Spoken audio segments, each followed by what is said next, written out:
Jai Jinendra, how are you all doing? This is Nikunj from Nairobi, Kenya. Please, first of all, subscribe and share to my channel, Stories with Nikunj. Thank you for all the love and support you have shown for my first post of the English theatrical play, Let's Know Bhagwan Mahavir, directed by myself and my beautiful daughter, Viha Nikunj. Today, I'm going to speak to you about the Navkar Mahamantra. Those who are Jains, they all know Navkar by heart. It is their main prayer, the main mantra, and actual foundation of the Jain religion is Navkar mantra. So let's talk about Navkar today. But I think before we start, let's do the Navkar.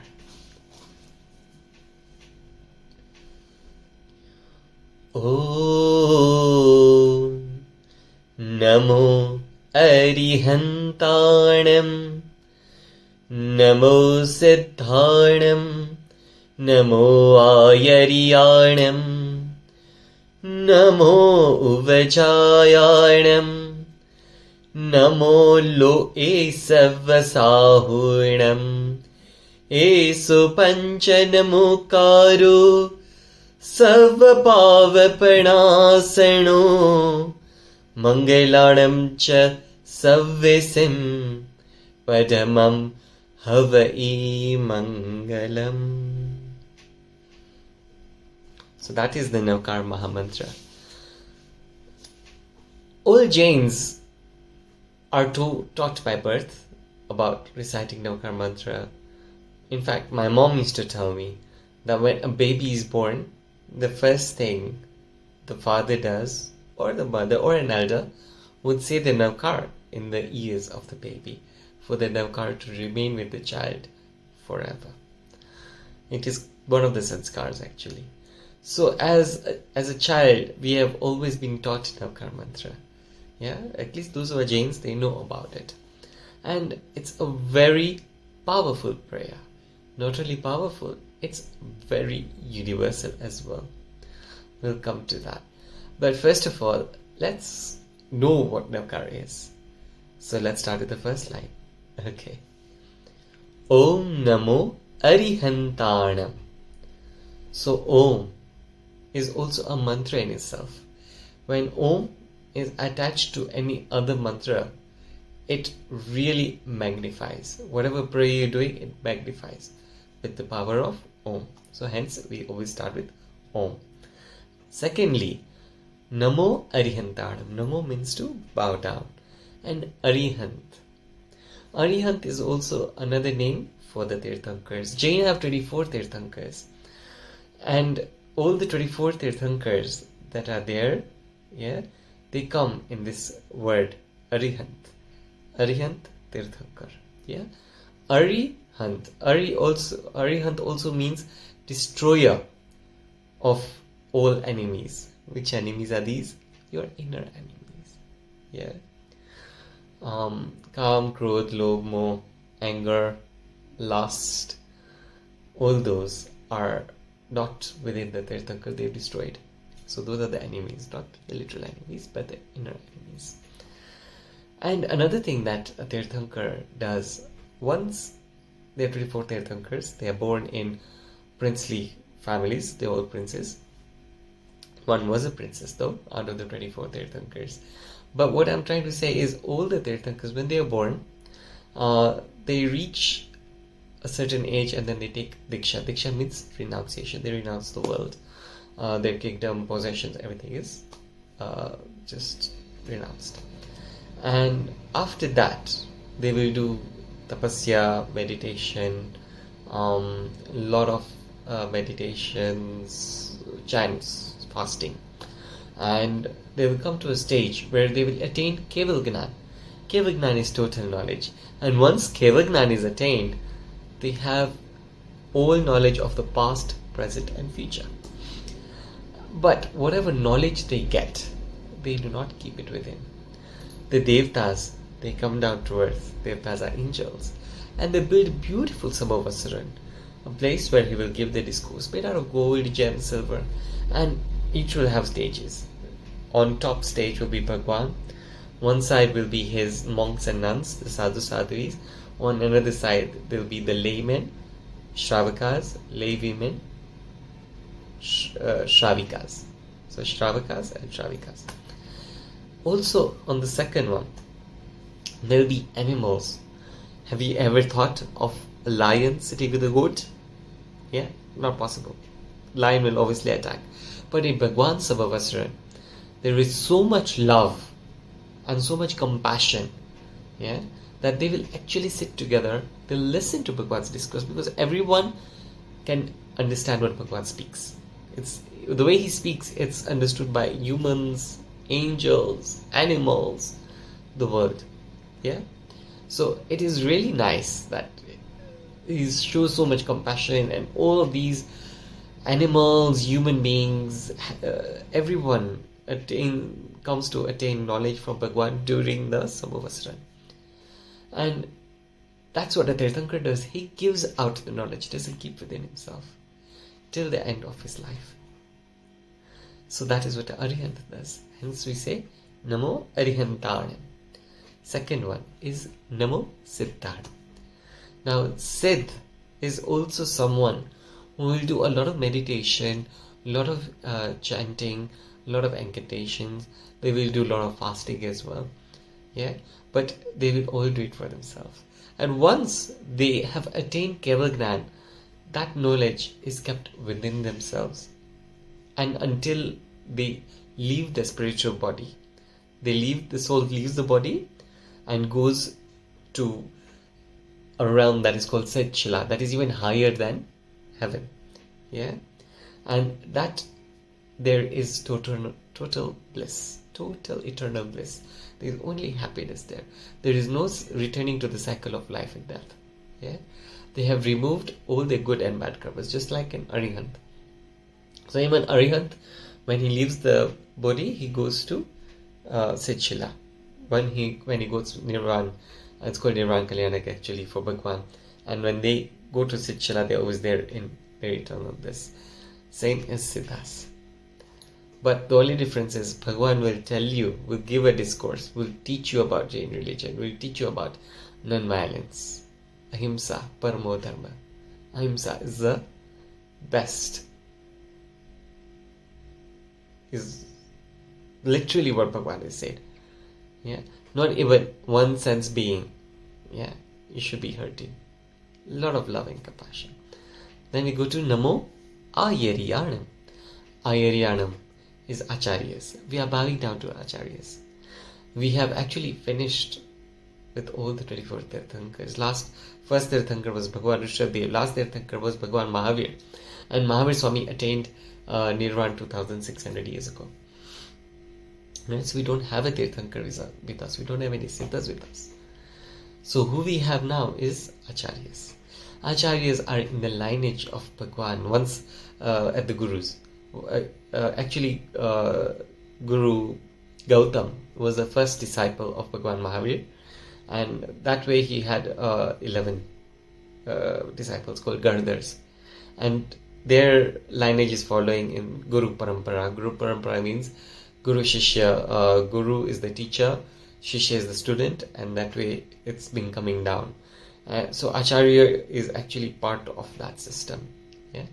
So Acharya is someone who has learned quite a bit about Jain religion. He has studied, he has learned, he has taught, he has done a lot of fasting, he has done a lot of chanting, he has understood the whole gist of Jainism. He has even got it by heart.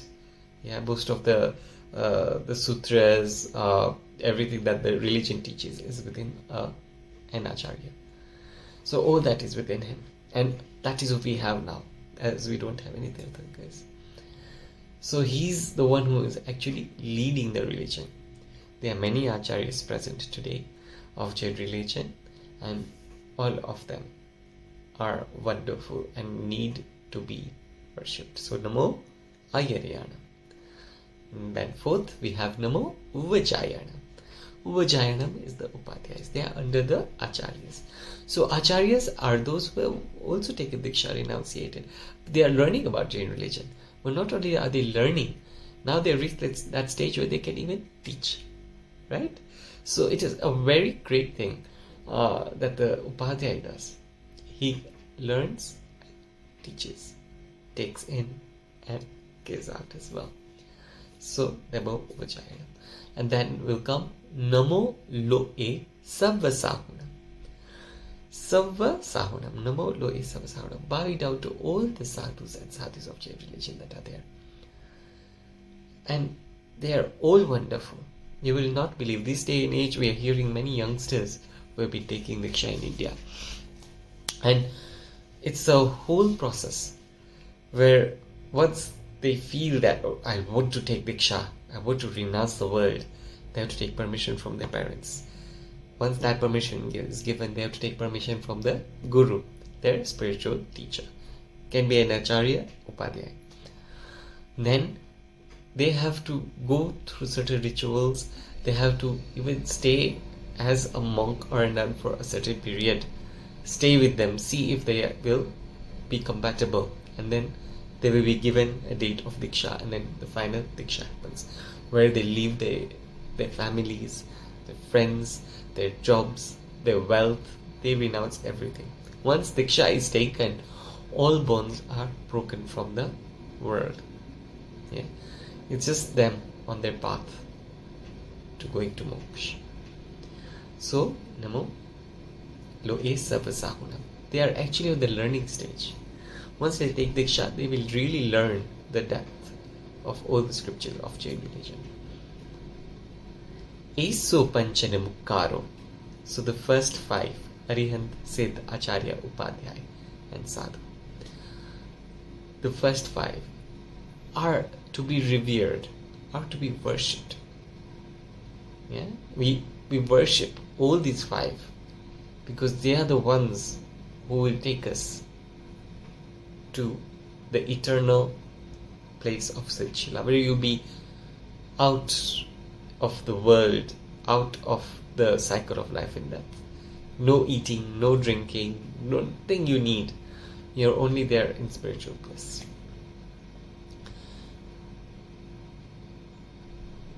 Very good thing about Jain religion is that even though there are two sects, Swetambar and Digambar, Swetambar have 9 lines of Navkar mantra.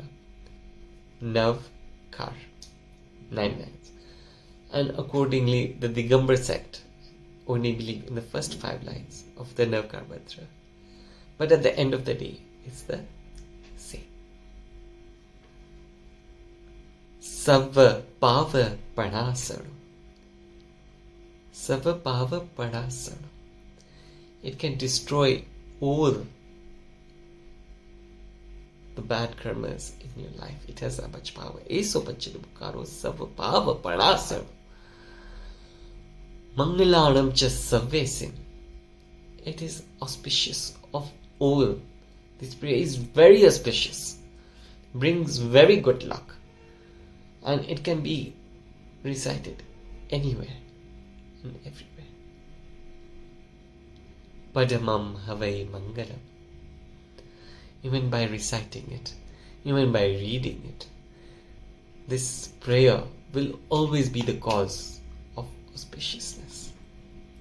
So that is Navkar mantra. I am sure those who are Jains, most of you, have been taught this from a very young age.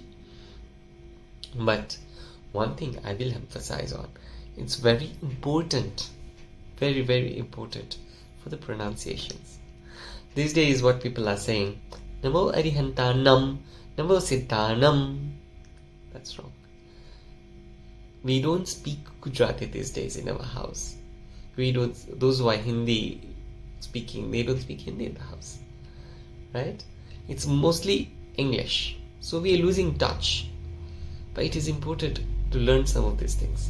Yeah? So to give the best recitation of Navkar mantra, I'll give a small tongue exercise. Kids, if they do this, they can do any language. They'll be able to learn any language. So basically, you keep the tongue in between your teeth in your mouth. Yeah, and then you will say like this. Especially done in front of a mirror. It's very funny, very hilarious. But once they get used to that, that exercise of the tongue, it will help their tongue. It will be like a speech therapy as well.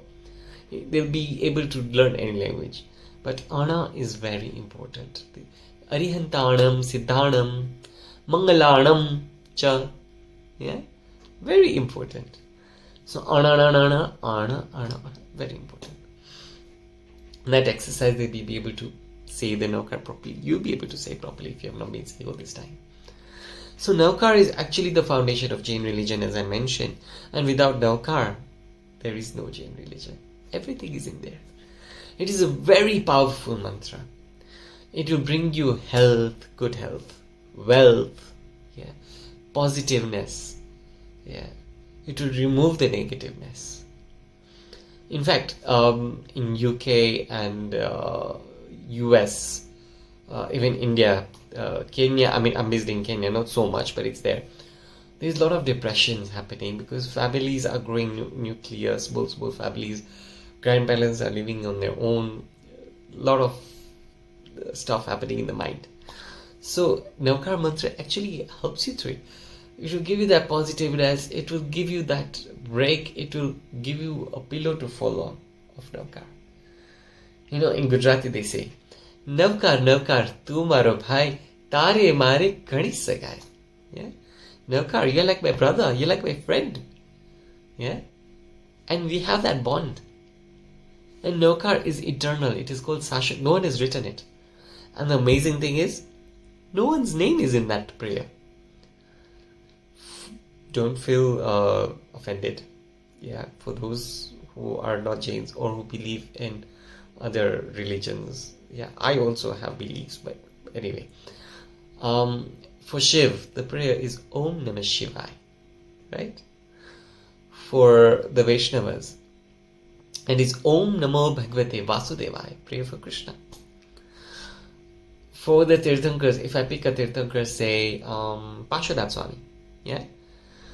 So for him, it is Om Rim Shrim Dharidedra Padibhavati Pujitaya Sri Sankeshwari Pashurathaya Namo Namah Namo Namah. That is a prayer only for Pashurat. But Navkar is such a prayer that there is no one name in it. No one has been mentioned.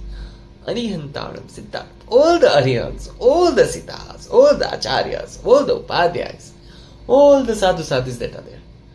We bowing down to all. No discriminations. I am Siddharth Digambar. No. We are bowing down to them. Matha Ena Vandami. We are bowing down to them. And they say by even saying one letter, like N, M, Ri, Han, Ta, Nam. Each letter itself is destroying your karmas. Remember one thing. I don't go into that so much. But to get to that level of where Bhagwan is, you have to remove your bad karmas and good karmas as well. Good karmas, what will happen? Once you are out of this body and you're going to your next life, basically you have done good deeds, good karmas, so you're going to get your deeds accordingly. You might go to heaven, become an angel. You might come back as a human being. The best birth is of a human being. You can only go to moksha when you are in the body of a human. Right? So Navkar is a step ladder to take you to moksha. And it is a very important prayer. I feel that Navkar is really dying out because those in India have dharma. They have the religion. But many of them are not practicing it. Yeah, many of them are actually in their own worlds. In Nairobi, Kenya, many are in their own worlds. Yeah, they've been taught Navkar, but they are not teaching their new generation, their children. Or even if they are teaching them a bit wrong. Yeah, pronunciation is very good. You need that. You need to have even the meaning of the Navkar. What is the point of saying it when you don't know it? Yeah. And as I mentioned, it's a Maha Mantra, a great prayer for the Jains. And not only Jains, anyone can say it. Anyone. It's a universal prayer. Yeah. And Navkar is very important. So, one experience I will tell you about myself. My dad was a cancer patient for 10 years. And every day, I would say a Navkar for him to get better. He was given only 6 months to live. But I feel power of prayer. He lived 10 years. He survived 10 years. And even when he passed on peacefully in his sleep. And the second experience I had was my mom passed away a year before my dad. And it was a toll on me because I have two sisters and me. So elder sisters were married. I was with my dad. A lot of responsibilities on me and my sisters. So when mom passed away, she was handling dad very well.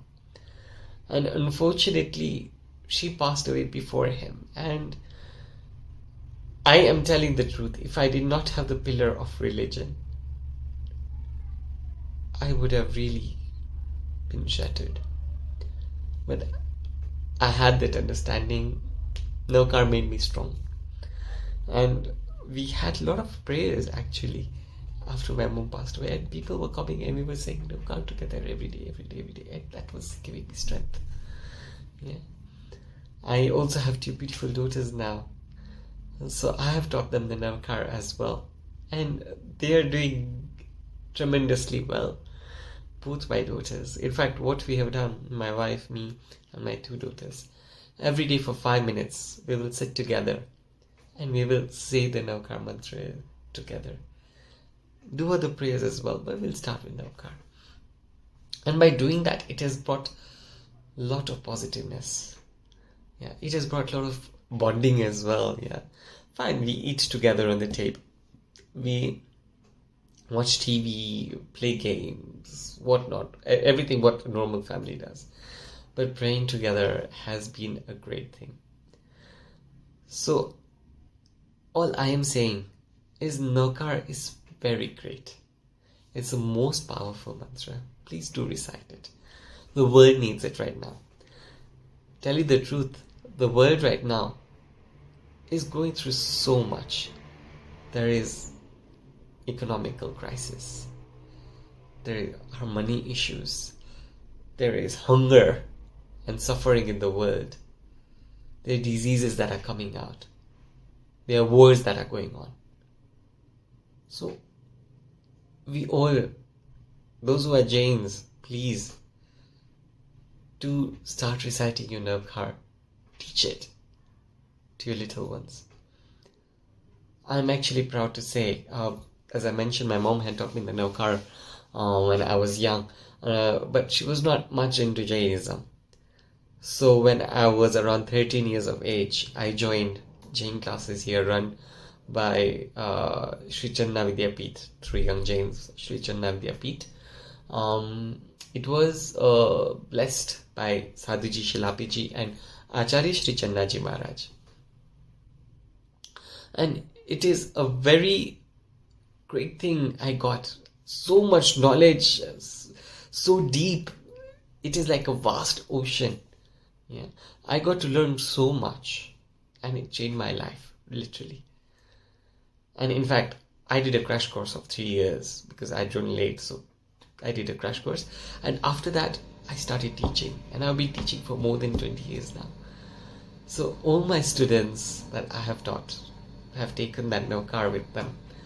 And Navkar is so miraculous. In fact, those of you who want to learn more about the miracles and you want me to do a session about the stories from eternity, them days when Mahavir Swami was there, to now, the recent modern age where we still see miracles of Navkar, do message me on my YouTube channel and I will try to give you all the stories that I have for Navkar. Thank you so much for listening to me, and I hope we will now have that power of Navkar within us by saying it every day. And surely and surely, we will have to take Navkar forward to our coming generations. Thank you. Jai Jinendra. And don't forget to subscribe to my channel, Stories by Nikunj. Thank you.